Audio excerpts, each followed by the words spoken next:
on. Hi, tonight we're going to do something different. We're going to talk about art, or at least we're going to talk about an American artist, Lee Reynolds Burr.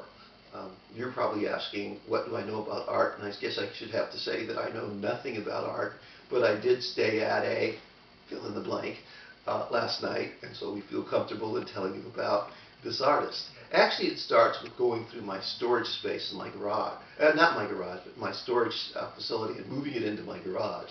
And I found a painting that I'd owned for a number of years.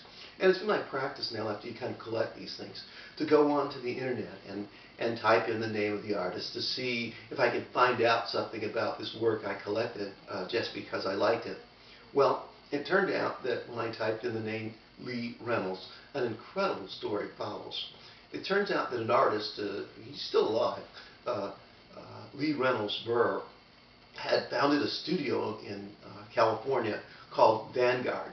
And Vanguard's purpose was to bring art to the masses of middle-class Americans. And so what Burr would do is he would create an original painting, which he would sign fully with his name, Lee Reynolds Burr. And then he had a studio full of apprentices, young artists, who would then make almost exact copies of this work. So if you find a work and it's signed Lee Reynolds, this was one of those student-produced copies, and the methods were ingenious. To a certain extent, they may have involved some form of stenciling or silkscreening, and in some cases you can even see the pencil marks where the diagram for how the painting was going to be done was filled out. And then, of course, in oils or acrylics or whatever the format was that was being used for this, the students would paint in the rest of the pictures until you got an exact duplicate of what would be a very expensive artwork. Now, at the time that these were produced, mostly the 60s through the 90s and the beginning of this period, the paintings based in size sold for from $20 to $90. And today, if you look at the alleged book value of the paintings, they go from $300 to maybe $1,200. Sometimes people will be asking $2,000. Whether you can actually get that as a going price for the work, who knows? But I guess that's the insurance value of the work. But something intriguing is happening, because as I went through the internet searching for information about this incredible moment in American art history, when someone made the decision that quality artwork should be available to the American people at a low price, a true gift to the American people of art that's very similar to the original work and produced in a way that reflects a high quality, it turns out that everyone had the same question when they encountered the artwork. How much is it worth, was the question. How much money can you get for it?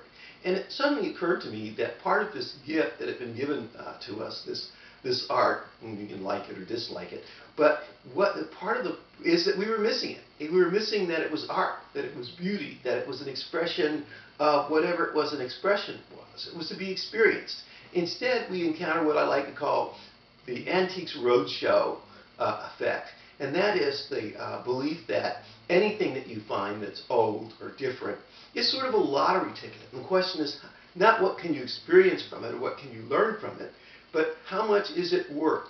It's the commercialization of everything. Our experiences are valued not because they're valued, but because they have a price you can attach on them. The thousands of paintings, and Burr, during the height of his career, was one of the most prolific of American artists, precisely because he chose to mass-produce art.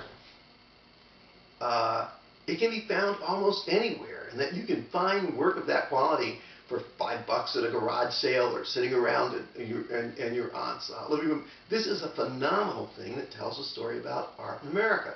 But instead of doing that, you would disvalue that work, not because it wasn't produced with craftsmanship and detail and beauty, but simply because it isn't worth that much dollar signs. We really should start reflecting on the nature of the experience we have and the quality of things.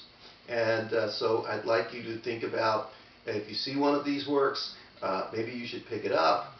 It might be a nice thing to hang on the wall. You'd have an interesting story to tell you to your friends, And instead of like checking its price every 5 minutes, you might look at it more closely and try to get the experience of what the artist intended for you, or what was the gift that was given to you. Thank you.